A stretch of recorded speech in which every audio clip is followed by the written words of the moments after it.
eu tenho o hábito de formular uma hipótese que é bastante realista, digamos, de que o imposto ele é colhido por conta da circulação da renda, né? Se não houver circulação de renda, não há coleta de imposto, né? Então, aí começa uma dificuldade muito séria na compreensão disso, porque a ideia, eu estava lendo hoje, vendo na Globo News, os comentaristas de economia dizem sempre que é preciso cortar o gasto, cortar o gasto, cortar o gasto, né? É uma espécie de mantra esse de cortar o gasto. É. Agora, essa proposição, essa ideia, ela é muito frágil, porque desconhece exatamente o problema do circuito monetário. Sim. Eu vou repetir aqui uma coisa que eu já escrevi na Carta Capital. O gasto é que cria a renda. Se não houver gasto, não tem renda, né? Se não houver gasto, não tem renda, porque, veja bem, eu vou lá na, na mercearia e compro alguma coisa, gastei, né? O dono da mercearia acumula vários gastos e vários clientes, e com isso ele compra o quê? Compra os bens de consumo que são produzidos pelas empresas. As empresas recebem, o que elas fazem? Elas pagam os salários dos trabalhadores. E os salários dos trabalhadores movimentam o circuito financeiro, o circuito monetário, não é? O que os trabalhadores gastam. Até uma frase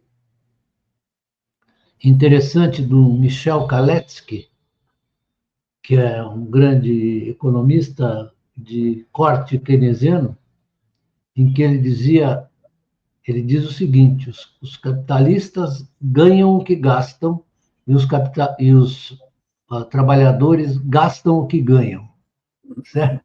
É isso. Não é boa essa? Boa, Então, boa. a gente precisa levar em conta como é que funciona essa economia monetária financeira capitalista. Agora, Se nós... uma coisa que chama atenção aí, nós estamos há 20 anos nessa loucura aí da gastança, tem que cortar, tem isso. Se cortar, se fizer o ajuste, vem. E temos as experiências aí falhando em tudo quanto é lugar. Acabou com a economia, estagnou a economia alemã, estagnou a americana, vai destruir a. Como é que. Por que resiste tanto essa. É uma ideologia formada em cima de bordões. Se pegar para esses jornalistas que fazem manchete, pedir para detalhar a relação de causa e efeito, não, é só bordão. Quando é que vai se... Porque, digamos, o próprio Trump, aí ele põe uma pá de cal nisso também, né, de certo modo. Sim, põe sim. Mas ele fez o chamado orçamento bonito dele, é um pouco complicado, porque ele cortou impostos, etc. Mas o que está acontecendo nos Estados Unidos, se olhar os resultados do déficit nominal e déficit primário é elevadíssimo nos Estados Unidos. Sim. Então, isso, na verdade, é uma porta para você entender como é que funciona essa história do gasto e da renda, né? O que nós observamos, vamos pegar o exemplo do Brasil do segundo governo Lula. Certamente você sabe, eu estava procurando os dados aqui antes de entrar, você sabe que no segundo governo Lula você teve superávit primário todos os anos, certo? Todos os anos. Você deve lembrar, certamente você é muito atento, deve lembrar disso. Então, eu até escrevi um artigo, eu tentei reler hoje antes de falar aqui, mas não consegui. Mas eu me lembro muito bem que no segundo governo Lula, quando o Mantega, o Guido Mantega, assumiu a Secretaria da Fazenda, ele fez uma coisa muito... Só para falar do circuito da renda e do gasto. Ele fez uma coisa muito interessante. Ele emitiu títulos da dívida pública para melhorar o funding do BNDES.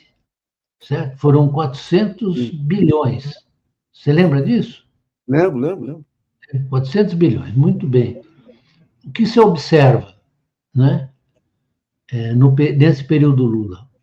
O gasto, sobretudo a formação bruta de capital, ela sobe para 23%. Certo? Hoje em dia ela está em 17%. Certo? Está em 17%, 23%. Então, isso moveu a economia. Pega as taxas de crescimento desse segundo governo Lula. São todas elas em torno de 3,5%, 4%, 4,5%. Né? Então, a gente tem que olhar os dados de maneira atenta, né? Para ver como é que essas coisas se articulam. Então, se você não tiver um projeto de investimento com participação do setor privado que impulsione a economia, o circuito da renda, você não vai chegar a lugar nenhum do ponto de vista do equilíbrio fiscal. Aliás, isso é uma coisa que me incomoda muito, o equilíbrio fiscal. Certo? O equilíbrio fiscal é o seguinte, é como diz o Paul Krugman, isso é verdadeiro para uma casa, mas não é verdadeiro para o governo, uma casa, né? Porque o governo tem alguns instrumentos que são importantes, como o Banco Central, a política monetária e a política fiscal, né? E o gasto fiscal. Então, o Krugman, quando leu isso, eu não me lembro exatamente quando ele escreveu, mas ele foi muito irônico, né? Olha, afinal de contas, o que esses caras estão dizendo? Né? O que estão dizendo? Aí isso começa com a propagação, como você disse, pelos meios de comunicação, a respeito dessa necessidade de cortar gasto e gerar o equilíbrio fiscal. Nassif, eu vou a uma coisa básica. Você foi capaz de identificar algum momento em que a economia não estava se movimentando ao invés de estar em equilíbrio? Ela está se movimentando, você pode ter estabilidade ou instabilidade. Né? Mas o grande problema da teoria convencional é que ela trata tudo de uma forma estática. E aí já matou o bicho. Já matou o bicho. Aí não... Beluso, se pegar do ponto de vista microeconômico, pega o financiamento do BNDES. Eles analisam o custo do Tesouro, quanto o suposto subsídio ao BNDES, e coloca isso como déficit. Daí, esse financiamento vai gerar uma empresa, que vai gerar produção, que vai gerar fornecedores, vai gerar renda, vai gerar trabalhadores, vai ativar a economia, vai ter imposto subindo, nascendo de tudo quanto é ponta. Não entra na conta. Não entra. É isso que você resumiu muito bem. É isso que perdura ou informa as ideias dos economistas de mercado, de todos. Ali é uma outra dimensão também, que é uma dimensão de poder, né? Porque não há como não considerar que você tem, dentro da economia, relações de poder, né? Porque, em geral, os economistas querem excluir isso, querem excluir as relações de poder para ficar com uma coisa técnica. Quando eu ouço o cara falar isso, eu tenho ataque de riso, né? Coisa técnica. Na verdade, a vida social, ela é composta de várias dimensões antropológicas, sociológicas, culturais, né? Isso é a vida social. Quando você pega e encolhe a economia dessa maneira, simplesmente preocupada com as questões técnicas, você não vai entender nada do que está acontecendo. Eu estou falando isso porque, nesse viés antigasto, está uma opinião muito presente e insistente dos economistas de mercado. O que eles fazem? Precisa cortar gasto. Certo? E aí é o seguinte, como as pessoas que não são dessa maldita profissão, as pessoas acreditam, porque elas transportam isso para a sua situação pessoal, para a sua casa, entendeu? Isso aí está uma encrenca feia, porque enquanto você não encaminhar essa questão de uma maneira mais, digamos, científica, né? Não vou falar técnica, mas científica. O que é científico? Na verdade, é uma capacidade de você fazer hipóteses, né? Hipóteses que correspondam àquele objeto que você está observando, né? Essa questão também do como é que você constrói o objeto macroeconômico, né? Tem dois sujeitos que fizeram isso, três, né? Que fizeram isso com grande propriedade. Um é o tal de Karl Marx, né? Que, na verdade, explicou muito bem como ele ia investigar vou investigar esse objeto, ele dizia, esse objeto. Então, aí tinha desculpe a expressão, tinha uma dimensão ontológica, ele definia o objeto, né? Desculpe falar o ontológico, que é meio pedante, mas tem que falar. Então, ele dizia, o Keynes a mesma coisa, o que o Keynes dizia? Eu vou observar essa economia como um todo, né? Então, ele escapou das limitações da transposição da microeconomia para a macro, certo? Porque quando você está falando da macro, você está falando exatamente daquilo que nós estamos discutindo, que é o gasto e renda, né? Isso é constitutivo do sistema capitalista, né? É constitutivo, mas eles, na verdade, afirmam, ficam falando essas coisas. O que eu queria salientar também, se você me permite, queria salientar uma dimensão da vida econômica e política. Eu vou me valer do pós-guerra, né? No pós-guerra, sobretudo na Europa, mas também nos Estados Unidos, você teve subida do gasto público, avanço da renda, melhor distribuição de renda. Isso foi depois da Segunda Guerra, né? Você pega a experiência dos países, pega o De Gaulle, né? Não estou falando de nenhum comunista, estou falando do De Gaulle, do De Gasperi e do Adenauer, na Alemanha. Como é que eles combinaram as coisas? Claro que eles foram beneficiados pelo Plano Marshall para poder começar a caminhada, né? Não, o que você observa, o De Gaulle criou o Comissariado Geral do Plano, que é uma coisa que eu queria acentuar. Uma das falhas da discussão, das imprecisões da discussão no Brasil, é que eles confiam que o mercado é autorregulável. É autorregulável, né? Que é uma hipótese que está em todos os textos e outras coisas dos economistas convencionais. Muito bem. Se você... O que o De Gaulle fez? Digamos, usar o Comissariado Geral do Plano.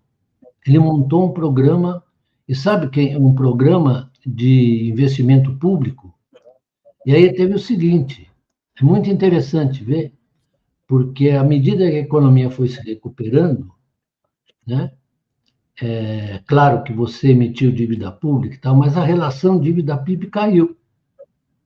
Por quê? O PIB cresceu mais do que a dívida, certo? É outra coisa que me deixa desesperado, né? Que o PIB cresceu mais, então cresceu mais, movimentou mais coisas, incluiu, era o estado do bem-estar, né? Os salários subiram, etc, etc.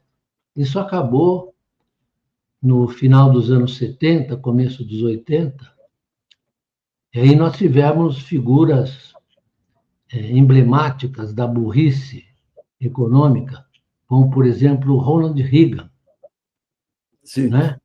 Que usava a hipótese do trickle-down. Você sabe qual é a hipótese do trickle-down? É o seguinte, não pode taxar os ricos, porque eles vão gastar e favorecer os que estão lá embaixo. É isso, é o trickle-down, que a Margaret Thatcher também abraçou, né? E aí é que é o primeiro passo, foi o primeiro movimento na direção do chamado neoliberalismo, né? Que começou a se apoderar de todas as políticas econômicas, etc. Sempre, e o que aconteceu com as economias? Se comparar o pós-guerra com o pós-80, você vai ver que o desempenho foi muito pior. Foi muito pior, né? As taxas de crescimento eram bastante parrudas, né? Na Europa, mesmo nos Estados Unidos, eu até, em geral, falo de um filme, uma série que eu gostava, O Papai Sabe Tudo. Sim. Lembra do Papai Sabe Tudo? Lembro. Por que eu gosto? Porque ele exprimia, o Papai Sabe Tudo exprimia exatamente essa situação de conforto das famílias, de conforto, de bem-estar, etc, etc. E eu não vou acentuar o fato de que na Europa, Alemanha, França, Itália, né, as coisas caminharam muito bem, com superávites, com a queda da relação dívida-PIB, né? Tudo isso porque você colocou a economia em movimento, o circuito da renda e do emprego funcionou e gerou as receitas fiscais necessárias. Porque às vezes eu fico com a impressão que essa turma acha que o recurso fiscal ele está numa caixinha, já está lá, né? Sequer eles se dão conta do orçamento. O orçamento é, na verdade, uma prospecção a respeito de receitas e despesas. É isso que o orçamento não pré-existe ao movimento da economia. Ele supõe que vai haver um movimento favorável, que você aumenta as receitas e tal. Mas, do jeito que eu vejo as coisas e observo, eu fico perplexo de ver que eles acham que o orçamento também é uma coisa que já está realizada, certo? Na verdade, uma negação de como o orçamento funciona.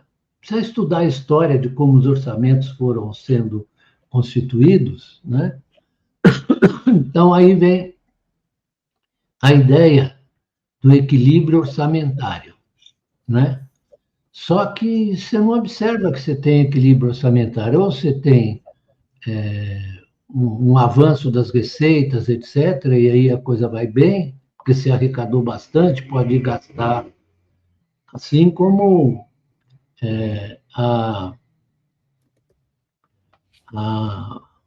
ideia que é perigosa, que é essa ideia do equilíbrio estático, do estático, né?